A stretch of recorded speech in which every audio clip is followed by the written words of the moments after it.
Muy buenas tardes. Quiero invitarles a que se pongan de pie un momento y vamos a orar juntos para recibir la palabra en nuestro corazón. Y yo quisiera pedirle que usted de manera personal hablara con el Señor, y si es su deseo que el Señor le hable, pues dígale al Señor con todo su corazón, dígale: Señor, necesito que me hables. Necesito que me hables. Yo necesito que Dios me hable. ¿Sí? Cierra tus ojos y dile: Señor, te damos gracias por la oportunidad que nos das este mediodía ya de estar en este lugar, de haberte adorado, Señor, haber levantado nuestra voz en adoración a ti, Señor. Y cuando tu pueblo te adora, Señor, indudablemente tu presencia desciende, Señor. Y hemos podido experimentar tu presencia de una manera tan clara, Señor. Tú has descendido y has ministrado a tu pueblo, Señor. A través de cada una de las necesidades creemos, confiamos que tú has tomado cada necesidad, Señor. Has ministrado al corazón y has hecho libre a aquel que lo necesita, Señor. Pero además, Señor, también necesitamos el consejo de tu palabra que es el alimento para nuestra alma y es el que sostiene nuestra vida cristiana, Señor. Por eso en esta hora, Señor, con todo nuestro corazón, queremos pedirte: háblanos, Señor.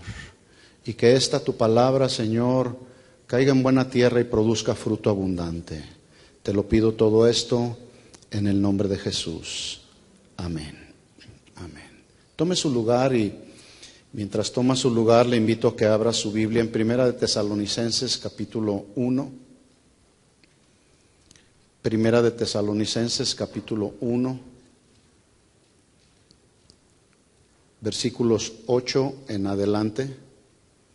Voy a continuar desarrollando la serie que hemos venido compartiendo con ustedes, titulada Compromiso Misionero, entendiendo pues el compromiso que todos como hijos de Dios tenemos de proclamar buenas nuevas de salvación a los que no le conocen, pero también el compromiso que tenemos de ir edificándonos unos a otros con el mensaje de la palabra.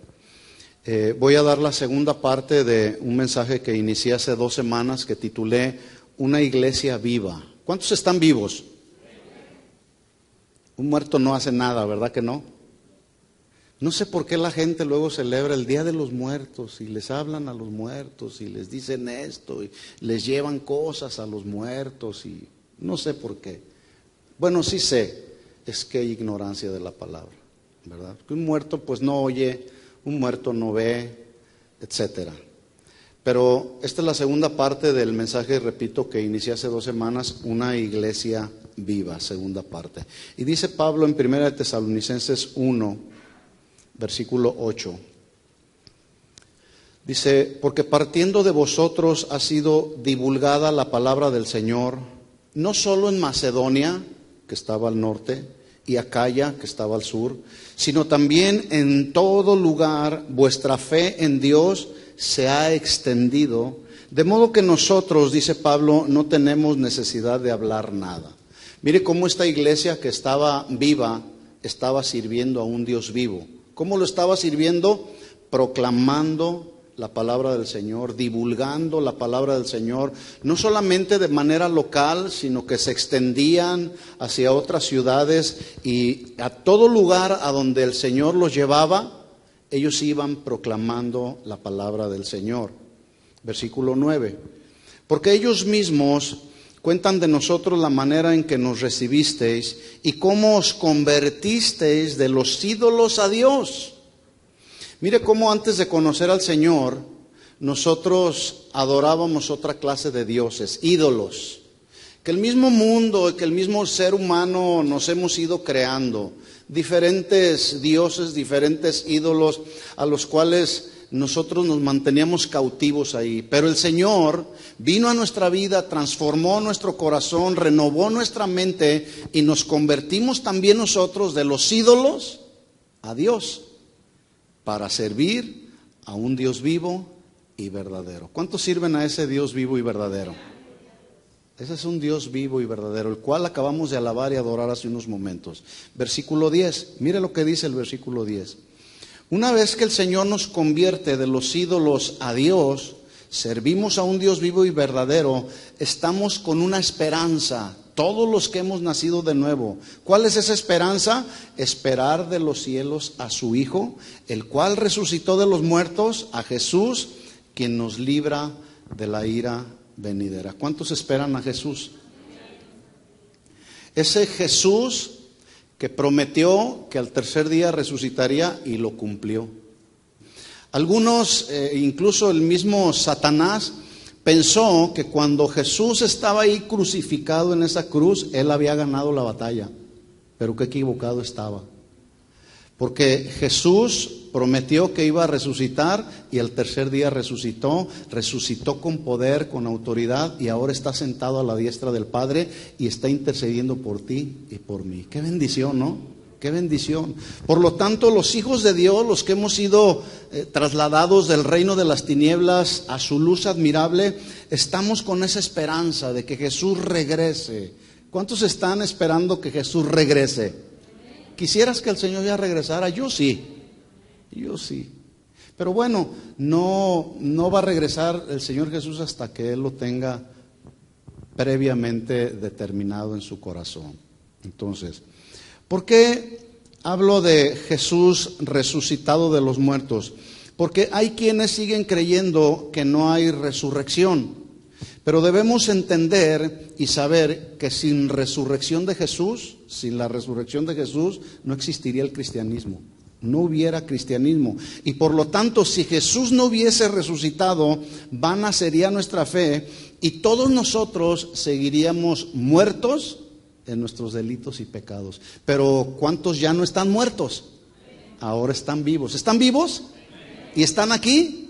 Bueno, estos versículos que acabo de leer de Primera de Tesalonicenses son versículos que nos muestran con toda claridad cómo la verdadera iglesia que está viva está ahí sirviendo a un Dios vivo. Y tomamos ejemplo de la iglesia de los tesalonicenses, que una vez que se convirtieron de los ídolos a Dios, tuvieron a bien servir al Señor y servirlo con excelencia y servirlo con fervor y servirlo con toda pasión. Es el estilo de vida que debemos de servir nosotros al Señor. No debemos servir al Señor a nuestra manera.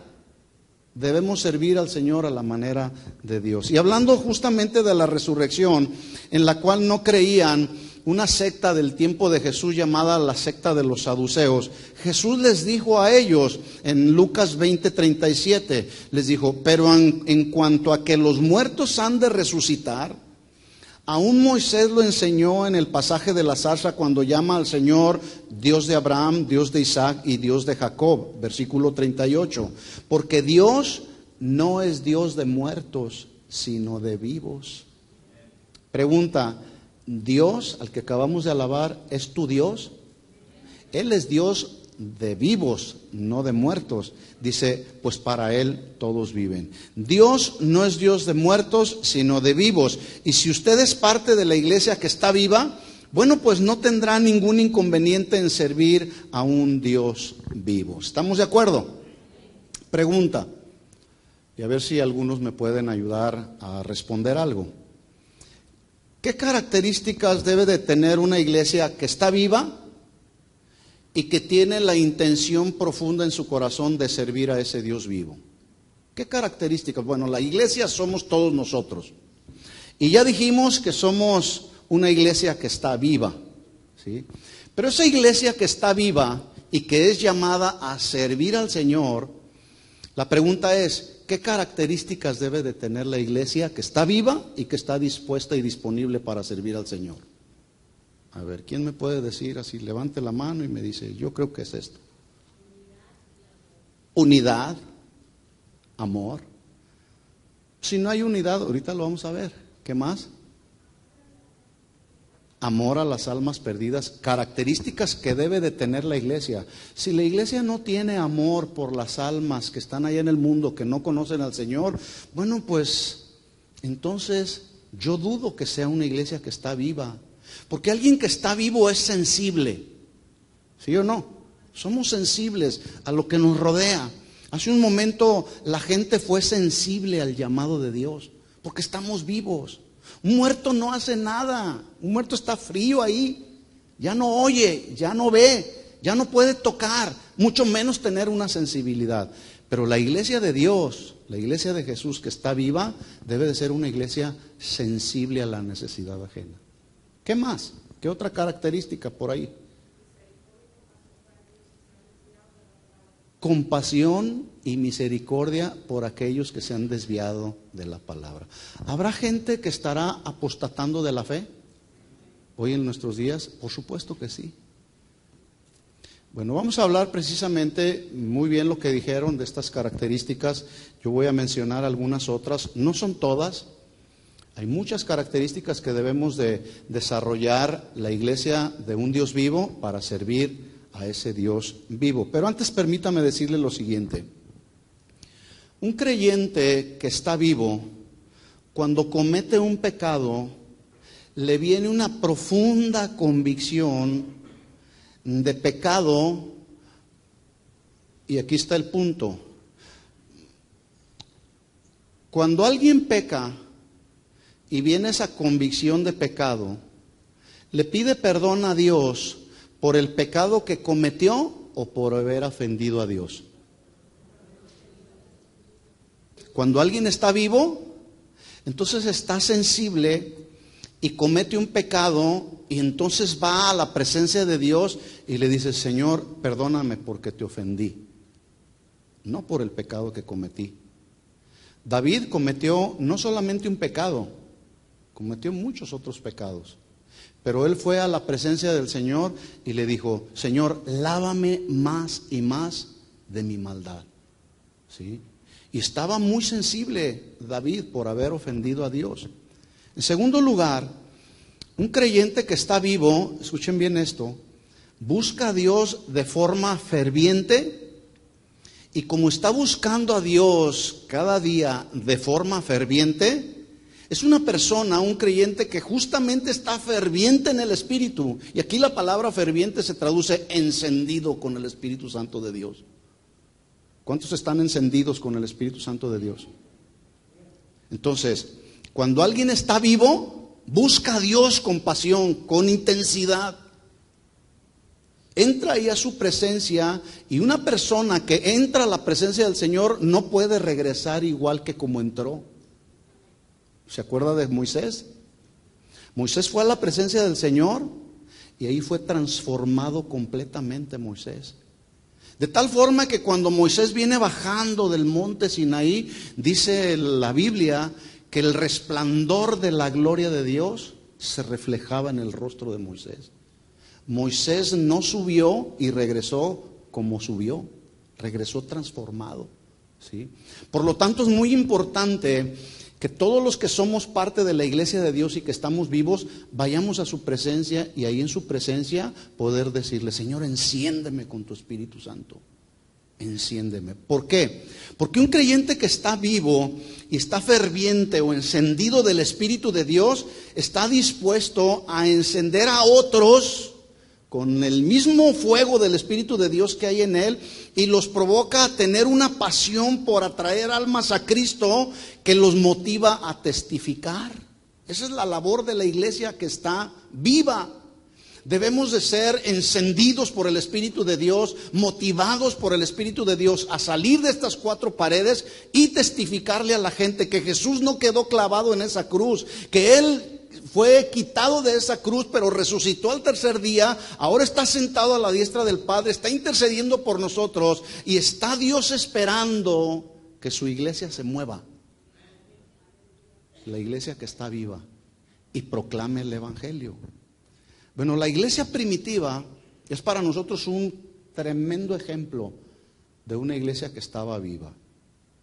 Esta iglesia primitiva, los primeros cristianos, sin lugar a dudas marcaron la historia del cristianismo. Le voy a dar un breve panorama así muy rápido de los primeros 5 capítulos. Pero en Hechos capítulo 2, versículos 14 en adelante, encontramos ahí el primer discurso de Pedro. Pedro, después de haber sido investido con el poder de lo alto y morando en él el Espíritu Santo que Jesús les había prometido antes de irse al reino de Dios, Pedro es investido con ese poder de lo alto, se para enfrente de una multitud, predica un mensaje de buenas nuevas de salvación y nada más y nada menos 3,000 personas se convierten a los caminos del Señor. ¡Qué tremendo! Ya me imagino el mensaje que predicó Pedro, que está plasmado ahí en la Biblia. En el capítulo 3 vemos nuevamente a Pedro y a Juan llegando a la hora de la oración. Y dicho sea de paso, no iban al templo a perder el tiempo. ¿Iban a qué? A orar. Pero antes de entrar al templo, a la oración, dice la Escritura en el capítulo 3 que había un hombre que estaba ahí que era cojo de nacimiento y que tenía años ahí en la entrada de la puerta del templo llamado La Hermosa. ¿Qué hacía este hombre? Todos los días alguien iba y lo ponía en ese lugar, y este hombre extendía su mano no para recibir un milagro físico, un milagro sobrenatural que él necesitaba, sino extendía su mano para recibir una limosna que todos le daban. La gente le daba cosas. Cuando Pedro y Juan van entrando ahí, lo primero que le dice Pedro a este hombre cojo de nacimiento, imposibilitado, le dice: pon tu mirada fijamente en mí. Pedro sabía que el Espíritu Santo que moraba en él iba a ser un milagro sobrenatural. No por la capacidad de Pedro, sino por el poder de Dios. Y le dice: pon tu mirada fija en mí. Y este hombre, poniendo su mirada fija en Pedro, esperando recibir de él, ¿qué esperaba recibir de Pedro? Limosna. Pero Pedro le aclara y le dice: no tengo plata ni tengo oro, lo que tú estás buscando. Tengo algo mucho mejor que la plata y el oro. Tengo sobre mí el poder del Espíritu Santo, y en ese poder del Espíritu Santo y en el nombre de Jesús, levántate. Le extiende la mano, y ¿qué creen que pasó? Se levanta este hombre, un hombre que no dice la Biblia qué edad tenía, pero tenía años postrado ahí, imposibilitado, sin ninguna esperanza. Llega un hombre como Pedro junto con Juan, le extiende la mano y le dice: levántate en el nombre de Jesús. ¿Se levantó, sí o no? No solamente se levantó, sino que entró en el templo alabando y adorando al Señor y saltando de gozo porque había sido liberado de una enfermedad que lo había azotado por todos los años de su vida. Ese es el Dios vivo al cual usted y yo necesitamos servir. Y escuche esto: ese Dios vivo nos quiere usar a cada uno de nosotros, a su iglesia que está viva. Y esto lo vemos ahí en el capítulo 3. Pero en el capítulo 4, nuevamente el apóstol Pedro se levanta frente a una otra multitud y empieza a dar su segundo discurso. Y nada más y nada menos, dice la Biblia, que fueron 5,000 varones, sin contar a las mujeres, los que se convirtieron de los ídolos al Dios vivo. ¡Qué tremendo! ¿Sí? En el capítulo 5 encontramos a dos personajes, uno llamado Ananías y Zafira, que dice la Escritura ahí, la narración del capítulo 5, dice que murieron. ¿Por qué causa murieron Ananías y Zafira? ¿Por haberse robado lo que prometieron dar a la iglesia? No, por haberle mentido al Espíritu Santo. ¿Sí? De tal forma que el ejemplo en el capítulo 5 de Hechos de Ananías y Zafira nos debe de enseñar a usted y a mí que cuando le hacemos promesas a Dios, cualquiera que ésta sea una promesa acerca de nuestra conducta, de nuestros pensamientos, o una promesa económica que tú lo has prometido al Señor darle, más vale que le cumplamos. ¿Sí? Si haces al Señor promesas, dice la Biblia, no tardes en cumplirlas, ¿verdad? En el capítulo 5, ahí mismo, dice la Biblia, más adelante, a partir del versículo 15, dice que sacaban a los enfermos a las calles para que al pasar la sombra de Pedro cayese sobre ellos. Venían de las ciudades vecinas a Jerusalén con todos los enfermos, con los atormentados por el diablo, y dice ahí la Escritura que todos eran sanados. ¿Eran sanados por causa de la sombra de Pedro o por causa del poder de Dios? Una sombra en sí misma no tiene el poder absolutamente de nada. Pero Dios estaba usando en su soberanía la sombra de Pedro para que al pasar por toda esta gente que estaba enferma y atormentada por el diablo, ellos fueran sanados por el poder de Dios. Ese es el Dios vivo al que usted y yo servimos, mi hermano. Ese es el Dios vivo al que usted y yo hemos adorado y alabado el día de hoy. Bueno, todas estas señales y milagros sucedieron como consecuencia, escuchen esto, de la predicación de la palabra de Dios, que era la prioridad. No eran primero las señales y milagros, era primero el mensaje de la predicación del evangelio. El día de hoy hay quienes se enfocan más en las señales y milagros que en la predicación de la palabra. Y vamos a tener una noche de gloria donde va a haber milagros y sanidades, sanidades para todos aquellos. ¿Y la predicación de la palabra? ¿Qué es lo que tiene poder para salvar y liberar a una persona? ¿Un milagro o el poder de la palabra? El poder de la palabra. ¿De qué le sirve a una persona recibir la sanidad física si su alma tarde o temprano se va a perder? ¿Se acuerda de los 10 leprosos que llegaron ahí buscando un milagro? ¿Sí? ¿Cuántos recibieron el milagro de sanidad? 10. ¿Cuántos recibieron el milagro de sanidad del cuerpo y del alma? 1 solamente. Los 10 se fueron con su milagro de sanidad. Perdón, los 9 se fueron con su milagrito de sanidad, que era lo que andaban buscando. Bueno, lo que pasó en la iglesia primitiva en estos primeros 5, 6 y 7, 8 capítulos, realmente podemos ver que fue un genuino avivamiento. Pero la pregunta es, ¿dónde comenzó ese avivamiento? Dice la Biblia en el capítulo 1 de Hechos que comenzó todo esto en un lugar que llamaban ellos el aposento alto cerca de Jerusalén, donde todos los discípulos y todos los que amaban a Jesús, dice que perseveraban unánimes juntos y lo hacían en oración y ruego. Ahí empezó todo, con oración, con ruego, con súplica, para que el Señor enviara la promesa que Él les había hecho de ser llenos con el poder del Espíritu Santo. Entonces, seguimos con la pregunta: ¿qué características debe de tener una iglesia que está viva y dispuesta a servir a un Dios vivo? Número 1, lo que dijeron está bien. Yo voy a dar algunas otras características.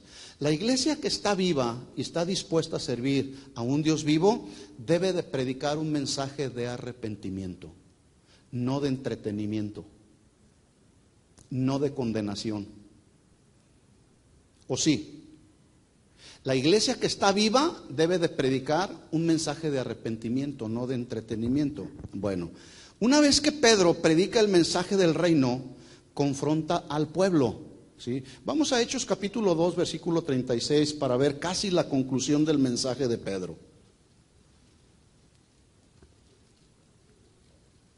Hechos capítulo 2, versículo 36. La primera característica pues que estoy mencionando que debe de tener una iglesia viva, dispuesta a servir a un Dios vivo, es que debe predicar un mensaje de arrepentimiento. Y esto lo vemos plasmado ahí en el ejemplo de la iglesia primitiva.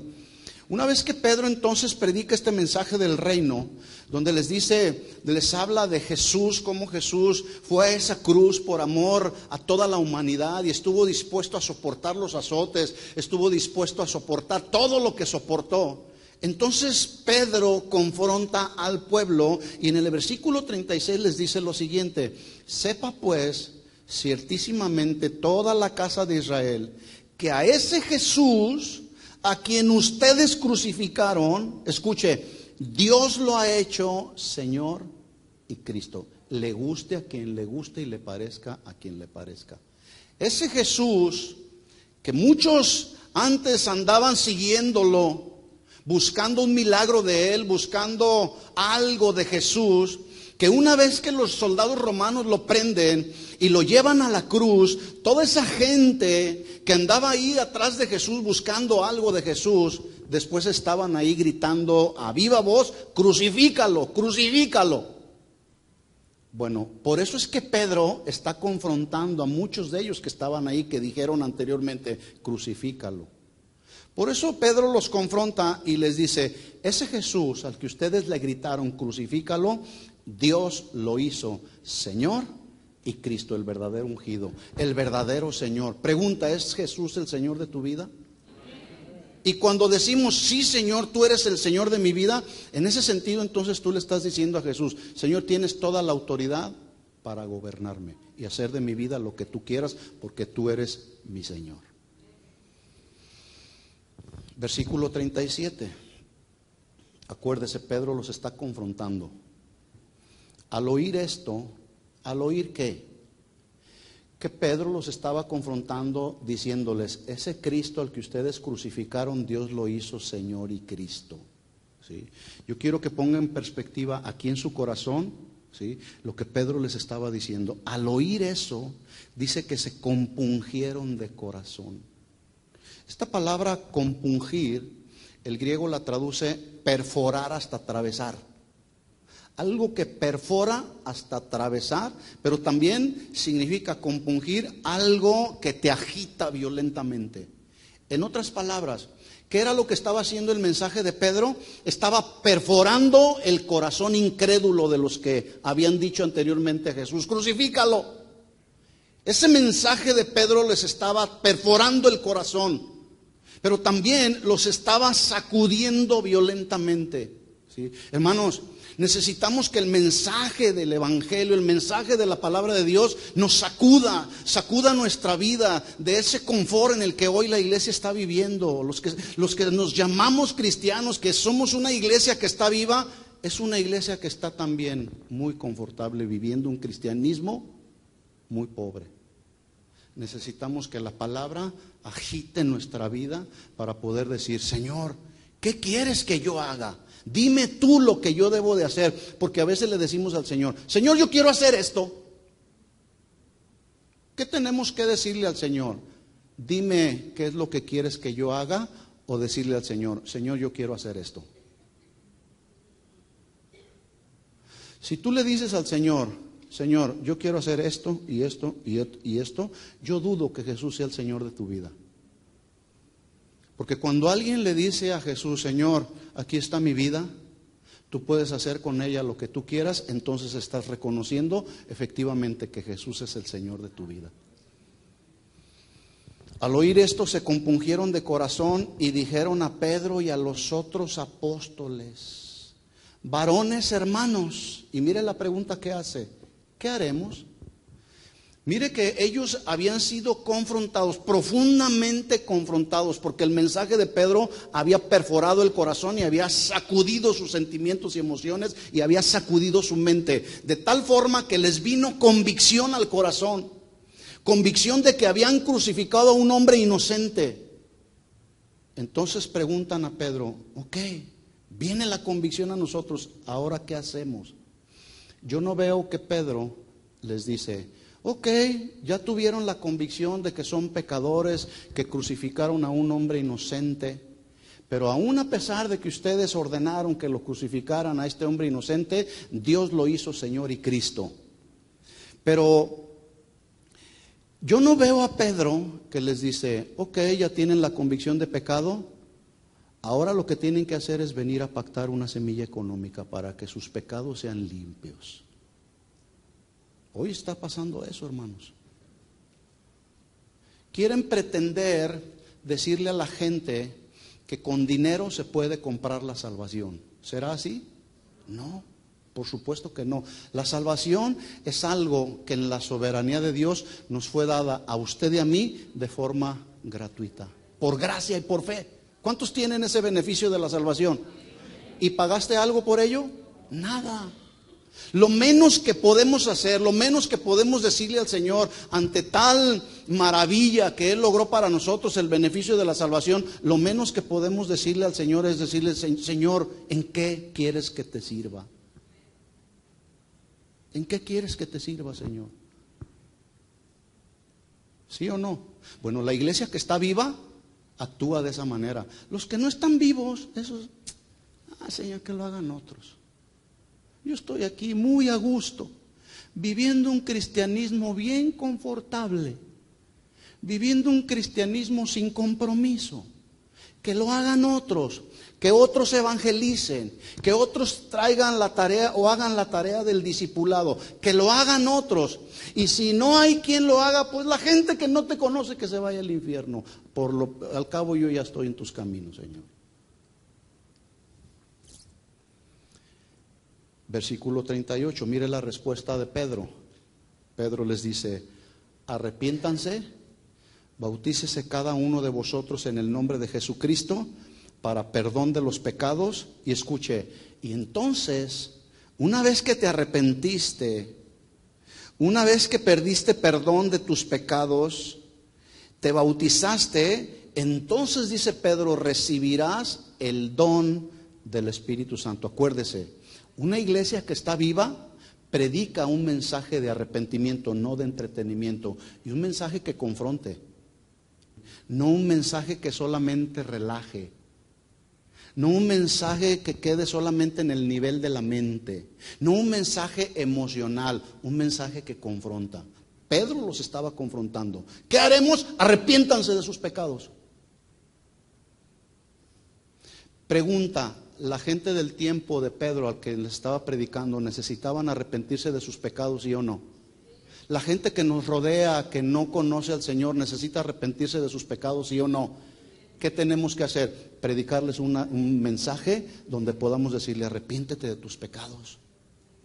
Porque si no te arrepientes de tu pecado, tu destino eterno no estará en el reino de los cielos, estará en otro lugar, y ese lugar está muy caliente. Se llama el infierno. Sí. Arrepiéntanse de sus pecados, recibirán el perdón de ellos, pero además recibirán el don del Espíritu Santo. ¿Alguien sabe lo que significa la palabra don? Regalo, dádiva de Dios. El don del Espíritu Santo. Y pregunta: ¿hay una diferencia entre el don del Espíritu Santo y los dones del Espíritu Santo? ¿O es lo mismo? ¿Sí o no? ¿Sí? ¿No? ¿Más o menos? ¿Quién sabe? Tal vez.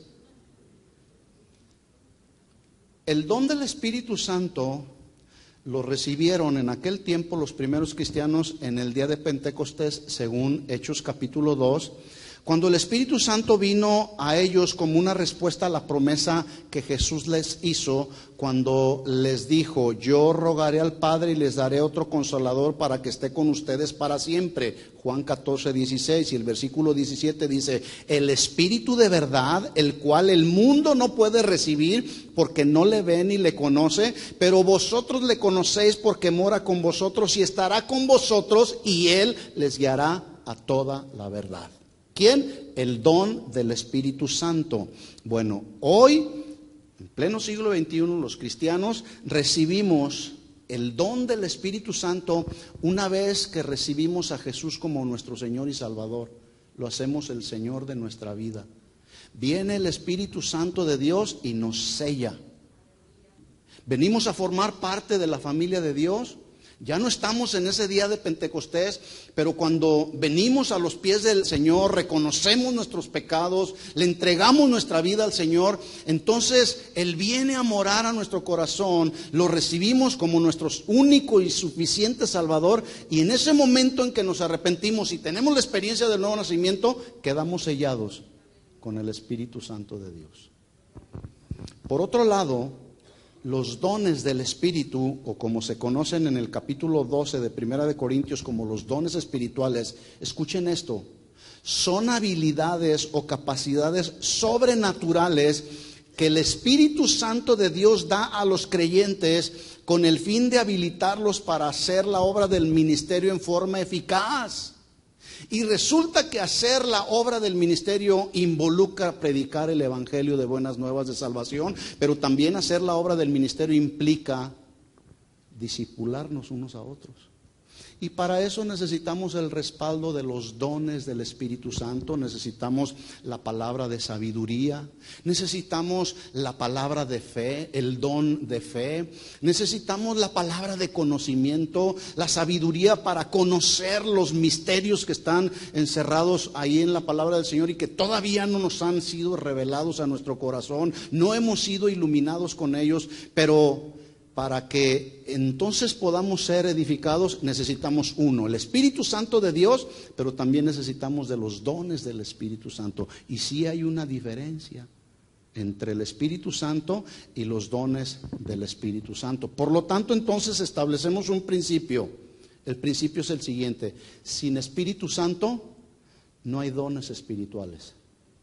¿O sí? Porque algunos pueden decir: es que yo tengo el don.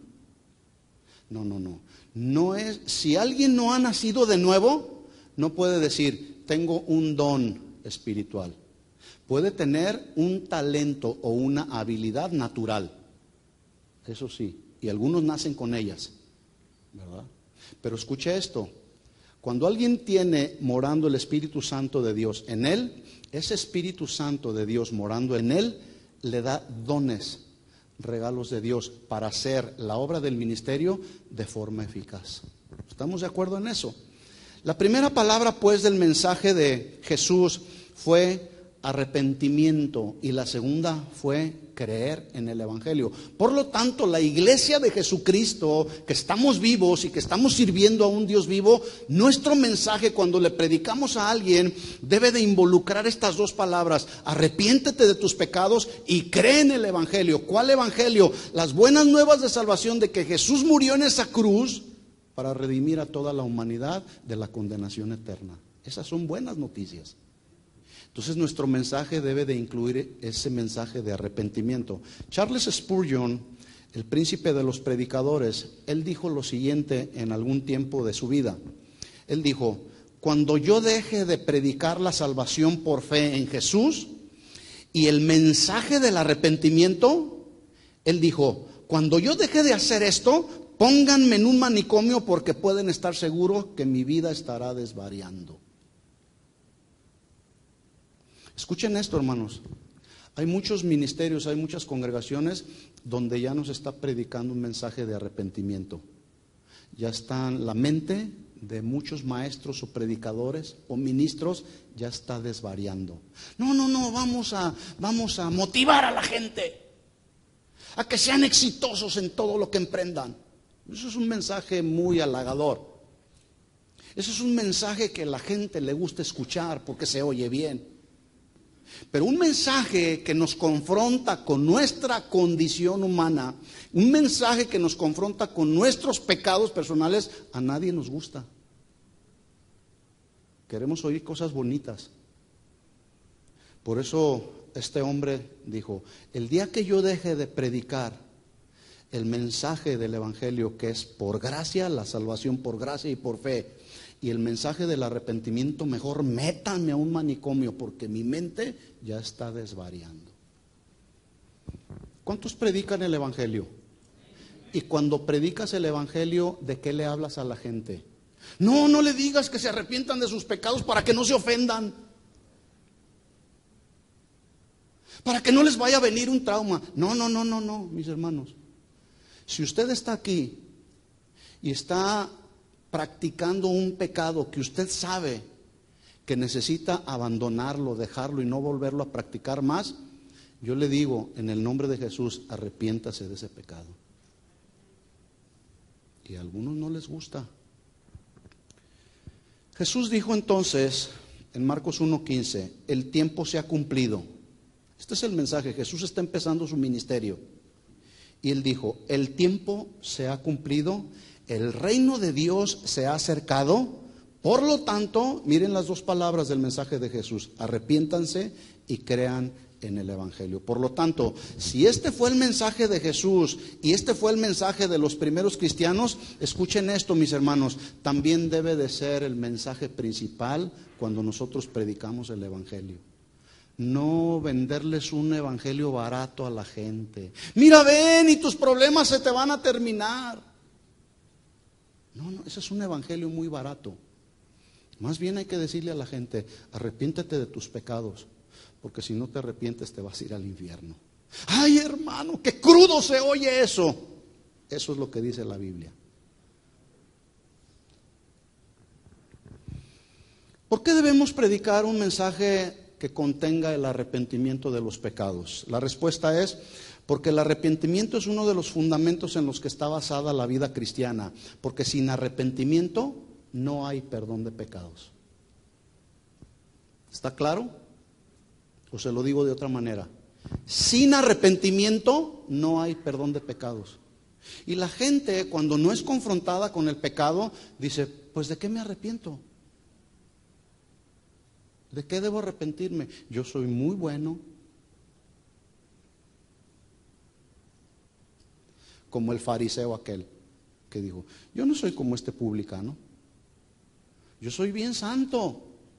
Mira, Señor, doy mis diezmos de todo lo que gano. No le hago daño a nadie. Oro 3 veces al día. ¿Y qué? Eres un pecador. Mientras el publicano estaba por allá a un lado y no se atrevía a levantar su rostro al Señor porque decía, Señor, sé propicio a mí que soy un pecador. Arrepentimiento. Sin arrepentimiento de nuestros pecados no hay perdón de pecados.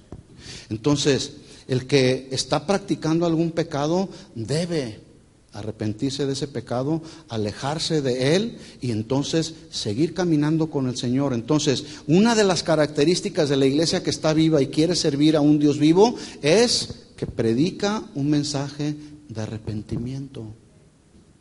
Otra característica de una iglesia que está viva y quiere servir a un Dios vivo, escuchen esto, es una iglesia que manifiesta unidad. Dije unidad. No uniformidad, eso es diferente, ¿sí? Uniformidad es todo lo mismo, todos uniformados aquí, todos haciendo lo mismo. No, unidad habla de algo que una vez que se ha unido o se ha ligado, no puede o no debe dividirse, porque si así fuera, la separación causará dolor y sufrimiento. Es como en el matrimonio, la Biblia dice, dejará el hombre a su padre y a su madre y se unirá a su mujer y no serán más dos, sino una sola carne. Por tanto, lo que Dios unió, no lo separe el hombre. ¿Qué pasa cuando un matrimonio se separa? Hay sufrimiento, hay dolor, hay angustia, la esposa sufre o el varón sufre, los hijos sufren. Cuando no hay unidad en una iglesia y hay una división, la iglesia sufre también. ¿Sí? Por eso es que el Señor Jesús oró por sus discípulos y los llamó a la unidad. En su última oración al Padre, Él dijo en Juan 17:20, no ruego solamente por esto, sino también por los que han de creer en mí por la palabra de ellos, para que todos sean uno, ligados unos y otros. Unidos unos a otros. Como tú, oh Padre, en mí y yo en ti. ¿El Padre y Jesús estaban unidos? Bueno, así como el Padre, como Jesús está haciendo esta oración, así la iglesia debemos estar unidos, ligados unos a otros, en una misma fe, en una misma doctrina. A eso me refiero. No me refiero a andar todos por el mismo lugar. Que vamos a ir aquí y ahí vamos todos. Que vamos a ir acá. No, eso no es a lo que me estoy refiriendo. Estamos hablando de una unidad espiritual, una unidad doctrinal, una unidad que nos pueda llevar a la edificación como iglesia, mis hermanos. A eso me estoy refiriendo y es a lo que se refiere Jesús. Para que todos sean uno, como tú, oh Padre, en mí, yo en ti, que también ellos sean uno en nosotros. Y escuche cómo dice Jesús, para que el mundo crea que tú me enviaste. ¿Sabe por qué a veces el mundo no cree que Jesús vino a este mundo? Porque ve pleitos y desórdenes y divisiones en el cuerpo de Cristo. Y eso es una pena, lo digo para pena y vergüenza de los cristianos. ¿Sí? Versículo 22, dice Jesús en su oración, la gloria que me diste yo les he dado para que sean uno, Así como nosotros somos uno, yo en ellos, tú en mí, para que sean perfectos, maduros en unidad, para que el mundo conozca que tú me enviaste y que los has amado a ellos como también a mí me has amado. Pregunta: ¿la unidad debe de ser una característica notable en una iglesia que está viva y que sirve a un Dios vivo, sí o no? Sí. Una ocasión le preguntaron al arzobispo de la ciudad de Guadalajara, le dijeron: oiga, ¿no le da pendiente a usted que mucha gente de sus congregaciones, de sus comunidades, se les está saliendo de sus comunidades y se están yendo a las congregaciones cristianas, evangélicas, protestantes, de los hermanos separados? ¿No le da a usted un poquito de temor y de inseguridad? ¿Y saben la respuesta que dijo este hombre? Dice: no me da ningún pendiente. ¿Saben por qué? Porque esos cristianos y sus líderes se la viven peleando unos y otros. ¡Qué vergüenza! Nos falta tanto parecernos a la iglesia primitiva, mis hermanos. Dice la Biblia que los primeros cristianos buscaron desarrollar justamente la unidad. Se lo comprueba en Hechos 2:44, si usted no me cree. Hechos 2:44 dice: todos los que habían creído estaban juntos, ligados, unidos en un mismo propósito. Y tenían en común todas las cosas. Ellos eran del estilo de personas que dicen: lo mío, aquí lo tengo, pero está disponible. Aunque es mío, está disponible para aquel que tiene necesidad. Pero el día de hoy lo que se maneja es: lo mío es mío y no lo comparto con nadie. Ese es el concepto que se maneja el día de hoy en el mundo, pero lo más lamentable es dentro de la iglesia también. Cuando Dios te pidiera, o si en algún momento dado eventualmente el Señor te pide algo, ¿se lo darías, sí o no? Y escúcheme esto: cuando Dios te pide algo es porque te quiere dar, ¿sí? Te dice: dame tu carro, dame eso que traes en la cartera, dame tu tiempo, dame tu fuerza, dame tu vida. ¿Se la daría, sí o no? ¿De veras? Escuchen esto: si a Dios haces promesas, no tardes en cumplirle. Y no me responda solamente porque estoy preguntando, más bien es mejor pensar. Porque a veces cuando el Señor nos toma la palabra: oye, tú dijiste, el domingo 1 de noviembre, tú dijiste que estabas dispuesto a dar de lo que tú tienes. Estos hombres tenían todas las cosas en común. Cosas. ¿Qué cosas tú tienes? Todos tenemos cosas. Y si Dios te pide alguna de tus cosas, ¿se la vas a dar? Dios le pidió a Abraham a su hijo, a su único Isaac, al que amaba. ¿Se lo dio a Abraham, sí o no? ¿Y por qué nosotros cuando Dios nos pide algo no queremos dárselo? Y pensamos que es el diablo el que nos está pidiendo y le decimos: te reprendo, Satanás.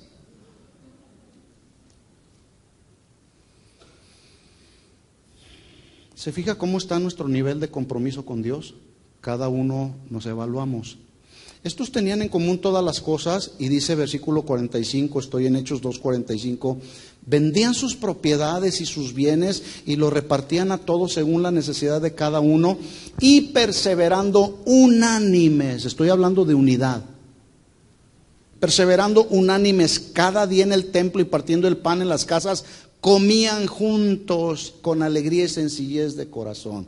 Si Jesús llamó a sus discípulos a la unidad y los primeros cristianos desarrollaron un buen nivel de unidad, pregunta: ¿qué debemos hacer los cristianos de hoy? Buscar desarrollar la misma unidad que Jesús nos enseñó en su palabra. Si estamos vivos, manifestaremos unidad. Si estamos muertos, vendrá división. ¿Sí? Qué importante es, mis hermanos, entender que somos un cuerpo en Cristo, donde en el cuerpo de Cristo no hay competencia, no hay envidias, no hay celos, no hay contiendas, No debe de haber murmuración. A lo mejor alguien estará pensando, ay hermano, qué idealista estás. ¿Cómo que no hay? No debe de haber contiendas, no debe de haber división, porque somos un cuerpo en Cristo, ¿sí o no? Sin embargo, en la práctica no deja de haber divisiones, competencias, murmuraciones, envidias, celos. Y este asunto no es de hoy. Este asunto sucedió desde la antigüedad. Pablo lo vivió. Mire lo que le escribe Pablo a los corintios, que se la pasaban dividiéndose unos a otros. Primera de Corintios capítulo 12 versículo 11. Pablo los exhorta en el capítulo 1, en el capítulo 3, en el capítulo 5, en el capítulo 7. Les exhorta acerca de la unidad, que buscaran siempre la unidad. Y en el capítulo 1 les dice Pablo, ¿acaso está dividido Cristo? Porque ustedes andan diciendo, yo soy de Pablo, yo soy de Apolo, yo soy de Cefas, yo soy de Jesús. Cristo no está dividido, somos un solo cuerpo en Cristo. Y nuevamente en el capítulo 12, Pablo les vuelve a exhortar acerca de esa tendencia que tenían los cristianos de la iglesia en Corinto a la división. Y hablándoles de los dones espirituales, mire lo que les dice en el capítulo 12, versículo 11. Dice, pero todas estas cosas, ¿cuáles cosas? Las manifestaciones de los dones espirituales, como era la palabra de sabiduría, la palabra de ciencia, el don de fe, los dones de sanidad, etcétera, etcétera. Dice, todas estas cosas las hace uno, el mismo Espíritu, repartido a cada uno en particular como Él quiere. Versículo 12, porque así como el cuerpo es uno y tiene muchos miembros, pero todos los miembros del cuerpo, siendo muchos, son un solo cuerpo. Así también Cristo, porque por un solo Espíritu fuimos todos bautizados en un cuerpo, sean judíos, sean griegos, sean esclavos o libres, y a todos se nos dio a beber de un mismo Espíritu. Es decir, ya no hay judíos, ya no hay griegos, ya no hay esclavos, ya no hay libres, ya no hay con que tú no eres de mi clase social. Cuando venimos a los caminos del Señor, todo esto se necesita acabar, hermanos. Yo soy más espiritual que tú porque mira, oro 3 veces al día. Vengo al instituto bíblico y estoy aprendiendo mucho. Estoy a punto de graduarme y tú no vienes, tú eres menos que yo, eres de calidad inferior que yo. En Cristo, mis hermanos, eso no funciona. Porque Dios nos ve a todos, nos ve por igual. Y además, Dios no tiene hijos predilectos. Dios no tiene hijos favoritos. Dios te ve a ti como una redimida del Señor. Dios te ve a ti como un hombre salvo, lleno de la gracia de Dios. Dios nos ve a todos por igual. ¿Por qué si Dios nos ve a todos por igual, nosotros hacemos esas diferencias entre nosotros? ¿Saben por qué? Porque somos egoístas y orgullosos. Ah, no, esto no le gusta oír a nadie. No, ¿cómo usted nos dice que somos orgullosos y egoístas? Bueno, es que eso es lo que se ve.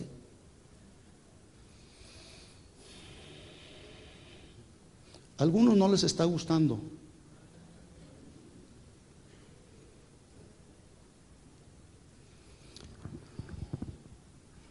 Versículo 14. Además, el cuerpo no es un solo miembro, sino muchos. 15. Si dijere el pie, porque no soy mano, no soy del cuerpo, por eso no será del cuerpo. 16. Y si dijere la oreja, porque no soy ojo, no soy del cuerpo, por eso no será del cuerpo. Si todo el cuerpo fuera ojo, ¿dónde estaría el oído? Y si todo fuese oído, ¿dónde estaría el olfato? ¿Se imagina una iglesia donde todos fuéramos el puro ojo? Seremos una iglesia de ojones.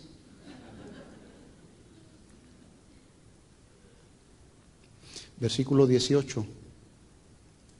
Mas ahora Dios ha colocado los miembros, cada uno de ellos en el cuerpo, como Él quiso. Y aquí está el punto, mis hermanos, que cuando Dios nos coloca como el dedo gordo del pie izquierdo, quieren ser la mano derecha del cuerpo. Cuando Dios te ha colocado en un lugar y no estás de acuerdo en el lugar donde Dios te ha colocado, entonces dudo mucho si eres una persona que estás viva. Y cuando digo vivo, me estoy refiriendo a una vida espiritual. No me estoy refiriendo a la vida física. Me estoy refiriendo a la vida espiritual. Porque Coré, que había sido asignado por Dios para desarrollar una tarea como levita, en el cuerpo quería ser sacerdote. Y empezó a promover una revuelta, una rebelión contra Moisés, a quien Dios había asignado como el líder de Israel, y Aarón como el sacerdote del pueblo de Israel. Pero aquel no estaba de acuerdo, ¿sí? Y empezó a rebelarse. ¿Usted sabe en qué terminó Coré y todo su séquito? Todos los que le siguieron, ¿en qué terminaron? Allá, tragados por la tierra. Su destino eterno no fue allá, fue el infierno. ¿Por qué? Porque no estuvieron de acuerdo en los designios de Dios. Y muchos de nosotros a veces no estoy de acuerdo en cómo lo estás haciendo. No estoy de acuerdo en cómo predicas. No estoy de acuerdo en que entonen esos cantos. Y no estoy de acuerdo. Y se vienen a convertir en unas personas que no están de acuerdo en nada. Una ocasión una mujer me dijo: yo no estoy de acuerdo en que usted sea el pastor, así que vamos a hacer un llamado a la iglesia para votar y a ver si todos están de acuerdo en que usted sea el pastor. Le dije: mira, en esta congregación no desarrollamos un ministerio, un gobierno democrático, donde todos votan para votar al pastor o para dejarlo. Aquí nos dejamos guiar a través de un gobierno teocrático, donde Dios es el Señor de la iglesia y Él establece en su iglesia la autoridad que Él quiere establecer en el lugar donde Él la quiere establecer. Así que si tú no estás de acuerdo en que yo soy el pastor, mira, yo no quería ser el pastor, el Señor me señaló. En su gracia y en su misericordia me dio el privilegio y la responsabilidad de desarrollar esta tarea. Si tú no estás de acuerdo, puedes hacer dos cosas. Una, vete a otra iglesia donde votan para que te cumplan tus caprichos, o pon tu iglesia donde tú seas la pastora y tú le hagas como tú quieras. Desarrolles el ministerio a tu manera y no a la manera de Dios. Dios ha colocado los miembros, cada uno de ellos en el cuerpo, escuchen hermanos, como Él quiso, porque Él es soberano. Lo que nosotros tenemos que hacer es fluir en unidad. Fluir en unidad. Es tan fácil, es tan sencillo fluir en unidad. Pero hay quienes dicen: no estoy de acuerdo. Y empiezan a generarse problemas, se genera división en la iglesia, no unidad. Y escuchen esto, mis hermanos, la división no proviene de Dios, la división proviene del diablo. Sí. Versículo 19. Porque si todos fueran un solo miembro, ¿dónde estaría el cuerpo? Pero ahora son muchos los miembros, pero el cuerpo es uno solo. Ni el ojo puede decir a la mano: no te necesito, ni tampoco la cabeza a los pies: no tengo necesidad de ti. ¿Se imaginan el ojo diciéndole a la mano: mano, no te necesito? Y cuando le dé comezón en el ojo, ¿cómo se va a rascar?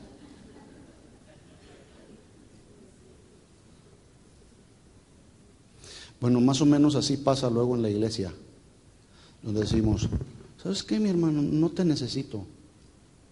Hazte a un lado. No me caes bien. No, hermanos, necesitamos buscar, aprender, desarrollar un buen nivel de unidad. Así como somos, en la personalidad que cada uno de nosotros tenemos. ¿Sí? Debemos amarnos, soportarnos, tolerarnos unos a otros como somos. Porque Dios así nos soporta, porque Dios así nos ama, ¿verdad? Si somos un cuerpo en Cristo y Dios ha colocado los miembros como Él quiso, entonces la pregunta sería: ¿por qué a veces nos menospreciamos unos a otros? ¿Por qué? ¿Por qué será? Por egoístas y orgullosos. ¿Qué es lo contrario al orgullo? La humildad. La humildad. Y sabe, a muchos de nosotros nos falta humildad. Y yo aprendí una expresión que no me he cansado de buscar las oportunidades para practicarla. Y la tengo, para que no se me olvide, anotada aquí en mi Biblia. Aquí en mi Biblia tengo un montón de notas donde cuando hay expresiones que impactan mi corazón, las anoto para que no se me olviden y todos los días las estoy recordando. Y hay una expresión que nos enseñó el pastor Julio Márquez: no hay ningún problema que no se pueda resolver con humildad. ¿O sí hay algún problema que no se pueda resolver con humildad? ¿Habrá algún problema? Cualquier problema se puede resolver si tenemos humildad unos a otros. ¿Y sabe cómo viene la humildad? Como consecuencia de amarnos unos a otros, porque somos parte del mismo cuerpo de Cristo. La iglesia que está viva entiende estos principios. Los que están muertos, esos van a seguir haciendo la competencia, van a seguir buscando tener una posición que les dé privilegio, prestigio, fama, qué sé yo, tantas cosas de la carne que en el cuerpo de Cristo no ayudan para nada. Sí. Qué triste es ver y oír cómo cada iglesia local, hablando del cuerpo de Cristo en el mundo, el día de hoy cuántas iglesias locales están predicando su propio mensaje bajo el argumento de decir: yo tengo la verdad. Cuando Jesús dijo: yo soy el camino, el único camino que nos llevará a la verdad, y cuando vayamos a esa verdad y esa verdad nos haga libres, esa verdad, yo soy el camino, la verdad, esa verdad que conocemos nos llevará a obtener la vida abundante que solamente Dios da. Soy el camino, la verdad y la vida.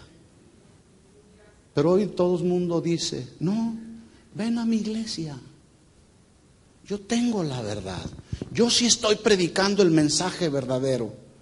Jesús dijo entonces: para que todos sean uno, como tú, oh Padre, en mí y yo en ti, que también ellos sean uno en nosotros, para que el mundo crea que tú me enviaste. La gloria que me diste, yo les he dado para que sean uno, así como nosotros somos uno. Llevo 2 características y tengo como 50 aquí. Le voy a dar otra. Otra característica de la iglesia que está viva y quiere servir a un Dios vivo es la generosidad.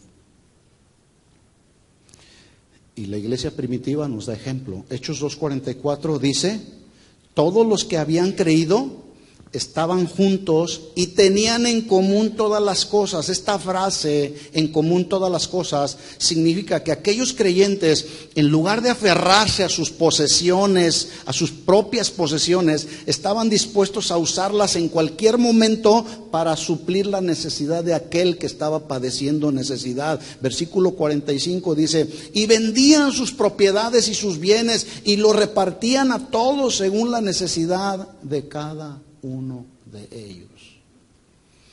Tal vez alguno pudiera estar pensando: ¿qué no es eso una práctica de política comunista? No. El comunismo enseña que las posesiones se deben de distribuir equitativamente, nadie debe de tener más que otro, todos deben de ser iguales, para lo cual el Estado y la policía hacen uso justamente de la fuerza policíaca para lograr su propósito en el comunismo. ¿Cuál es su propósito principal? Igualdad y equidad. Pero lo que estaban haciendo los primeros cristianos no tenía nada que ver con el comunismo. En aquel tiempo los primeros cristianos daban de lo que tenían, pero lo hacían de una manera espontánea, no de una manera obligatoria. Lo hacían como una expresión libre y voluntaria, porque se amaban unos a otros y unos a otros eran sensibles ante la necesidad ajena y decían: lo que yo tengo te puede servir, aquí está, te lo ofrezco para que no tengas necesidad. El día de hoy estamos al revés.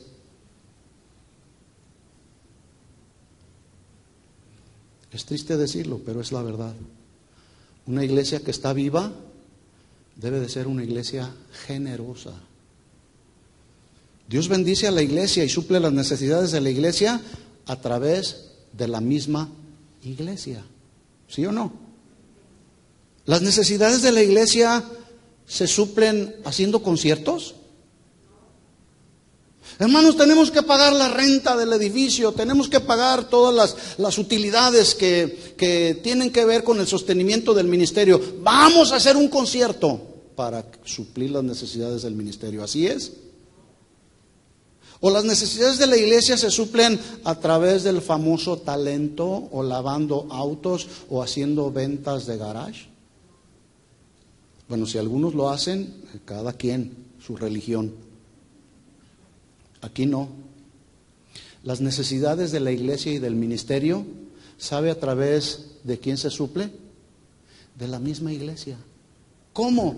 A través de los diezmos y de las ofrendas. Hermano, el diezmo es de la ley.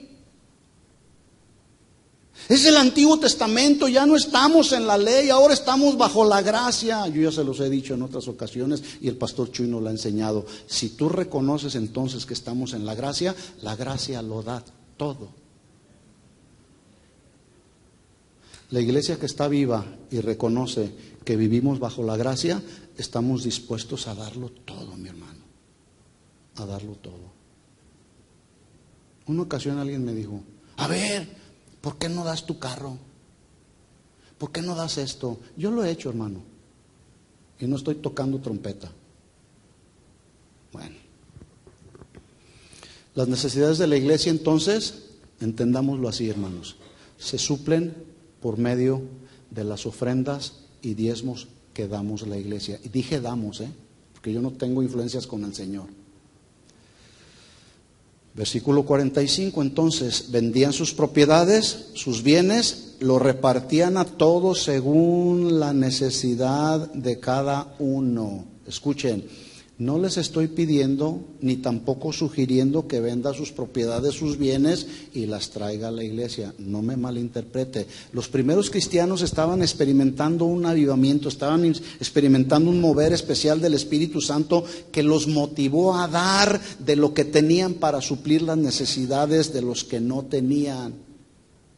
Lo único que estoy haciendo es comparar cuánto nos hace falta parecernos a la iglesia primitiva. En aquel tiempo había necesitados, pero las necesidades se suplían con los que tenían. Solamente estoy apelando a la conducta cristiana. ¿Recuerda cuando andábamos en el mundo? Bueno, no sé si nada más sea mi caso, pero cuando yo andaba allá en el mundo era bien espléndido. Yo pago la otra. Y me peleaba con mi compadre. Y le decía, no, yo pago la otra. Y era la cartera más rápida del oeste. Y cuando mi esposa me decía, oye, no tengo para el diario. Trabaja, ayúdame. Y por allá, yo siendo bien espléndido. Venimos a los caminos del Señor y como que algo pasa. Como que ese espíritu espléndido se nos va, el espíritu generoso se nos va, cuando debiera de ser al contrario, porque entendemos y sabemos que lo único que somos mayordomos del Señor. Un mayordomo es aquella persona, aquel creyente que entiende y reconoce que lo único que es un administrador de los bienes que son de Dios. Todo lo que tenemos en nuestra mano no nos pertenece, es de Él. Él nos lo dio. Él nos dio la vida, Él nos dio la salvación, Él nos da la habilidad, Él nos da la sabiduría. Él nos da todo para desarrollar y suplir todas nuestras necesidades. De tal forma que cuando Él se le antoja pedirnos algo, yo como mayordomo, está bien, Señor, es tuyo. De lo recibido de tu mano, te damos. No voy a recoger ninguna ofrenda, no se asusten. La iglesia que está viva y dispuesta a servir a un Dios vivo es una iglesia generosa. Predica un mensaje de arrepentimiento, fluye en unidad y es una iglesia generosa porque está viva, sirviendo a un Dios vivo. ¿Cuántos están vivos? Muy bien, vamos a orar.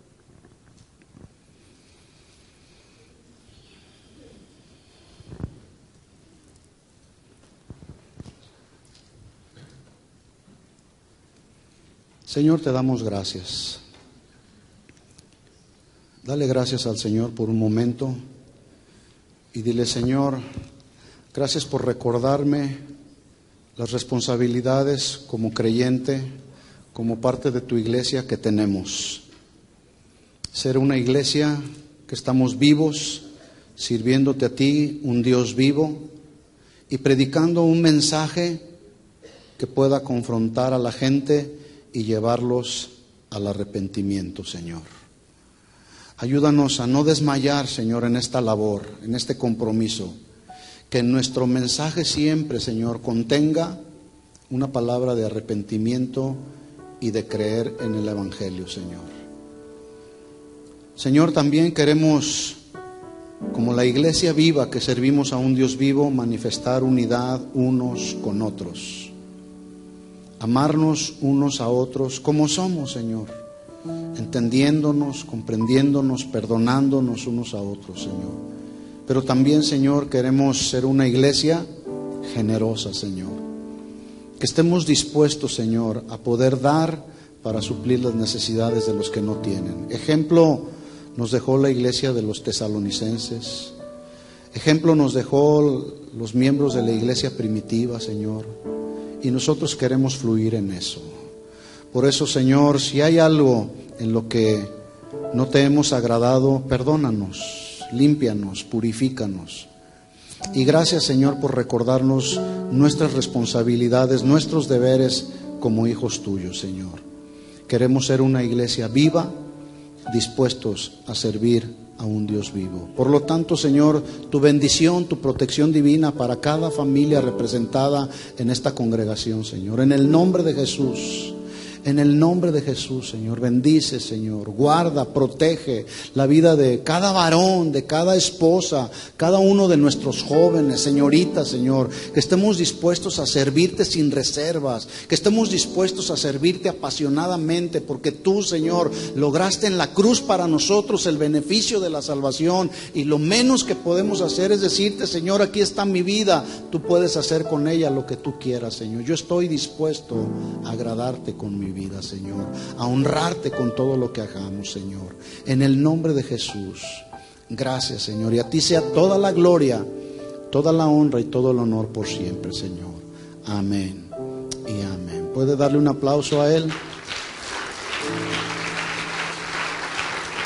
Gracias, Señor Jesús. A ti la gloria, a ti la honra y a ti el honor siempre, Señor, en el nombre de Jesús. Amén y amén.